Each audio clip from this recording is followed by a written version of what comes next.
আসসালামু আলাইকুম। সকল প্রশংসা আল্লাহ। আজকে থেকে বহু বছর আগে ঢাকা বিশ্ববিদ্যালয়ে আইন শাস্ত্রে ভর্তি হয়েছিলাম। যদি আজকের এই অবস্থা আমি জানতাম, আমি জানি অনেকে আইনের ছাত্র, আইনের পেশাজীবী আছেন, আমি ঢাকা বিশ্ববিদ্যালয়ের কর্নারে দাঁড়িয়ে সকল আইনের পুস্তকে আগুন লাগিয়ে দিতাম। কারণ যেই দেশে জুডিশিয়ারি স্বাধীন না, যেই দেশে আইন কালো আইন, সেই দেশে আইনের প্র্যাকটিস করার কোনো কারণই থাকতে পারে না। আজকে টেলিভিশনে শুনলে অবাক হই, কিছু কিছু তথাকথিত সংবিধানের স্পেশালিস্ট, গরু ছাগলের স্পেশালিস্ট, তারা বলেন কিছু হইলেই ছাগলের 14 নম্বর বাচ্চার মতো এইটা সংবিধানে নিষেধ আছে। সংবিধান কি আল কোরআন? 1 লক্ষ বার পরিবর্তন করেও এই সংবিধান যখন পারফেক্ট করতে পারো না, গার্বেজ দিস সংবিধান। বাংলাদেশ কেন, আজকে যেই দেশে বসে আছি সেই দেশে সংবিধান আছে? আমাদের বলতে পারেন যে সৌদি আরবেও নাই, বলতে পারেন তোমাদের শত্রু, তোমরা মুসলমানরা সব চামচা সৌদি আরবের, ফাইন, ভেরি গুড, আমাদের শত্রুদেরও ধরেন নেই। ইসরায়েলের কি সংবিধান আছে? নাই। যে সংবিধান আমাদের নিজস্ব ধর্মচিন্তার বিরুদ্ধে, সেই সংবিধানকে আমরা গার্বেজ মনে করি। শেখ হাসিনা শুনে থাকলে শুনো, আবার শুনো। আরেকটি বিষয়, আমি মুসলমানের সন্তান, মুসলমানের দৌহিত্র।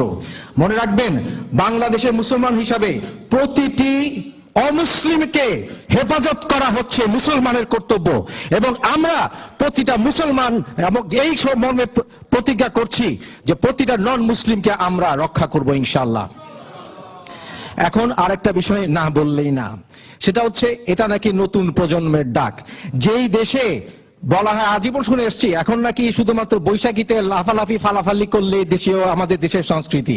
তারা ভুলে গেছেন আমাদের দেশীয় সংস্কৃতিতে আরেকটা বিষয় আছে, সেটা কি? মুরব্বীদের কথা শোনা। আমরা কিন্তু মুরব্বীদের কথা শুনেছিলাম ওই দিন হেফাজতে ইসলামের আন্দোলনে, শুনি নাই? আজকে নতুন প্রজন্ম, অর্থাৎ বাপকে শিখতে হবে বেটাদের কাছ থেকে।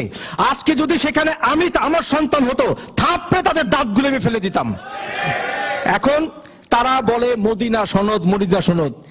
আমি ব্লাসফেমি আইনে গবেষণা করতে গিয়ে দেখি, ইসলামিক আমাদের প্রফেসর সাল্লাল্লাহু আলাইহি ওয়াসাল্লামকে মক্কা থেকে মদিনা ডেকে নেওয়া হয়েছিল অমুসলিমদের মধ্যে বিভেদ মিটানোর জন্য। আজকে আমাদেরকে ইসলাম রেখে অমুসলিমদের সঙ্গে কাতারে দাঁড়িয়ে তাদের কাছ থেকে শিখতে হবে ইসলাম কি বলে? মোটেই না।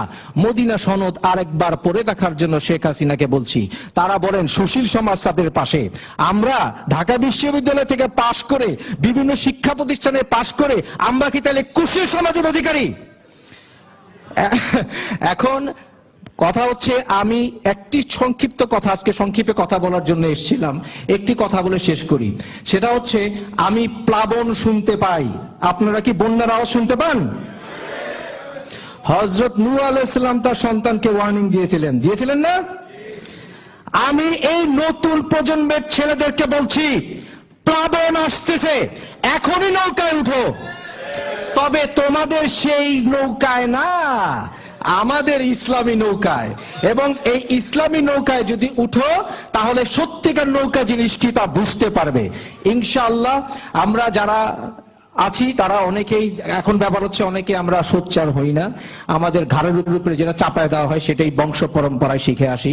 অনেকদিন কি অন্যায় করেছিলাম, শুধু নামাজ পড়তে চেয়েছিলাম, কি অন্যায় করেছিলাম, কিছু ইসলামিক নিয়ম কানুন মানতে চেয়েছিলাম। আজকে বাংলাদেশে যদি আপনি পদোন্নতি চান, তাহলে মুজিবি ওয়েস্টকোট পরতে হয়, মুজিবি স্টাইলে গোফ রাখতে হয়। আর যদি আপনি দাড়ি রাখেন, যদি আপনার মাথায় টুপি থাকে, যদি আপনি সুন্নাহ পালন করেন, তাহলে হচ্ছেন আপনি দেশের শত্রু।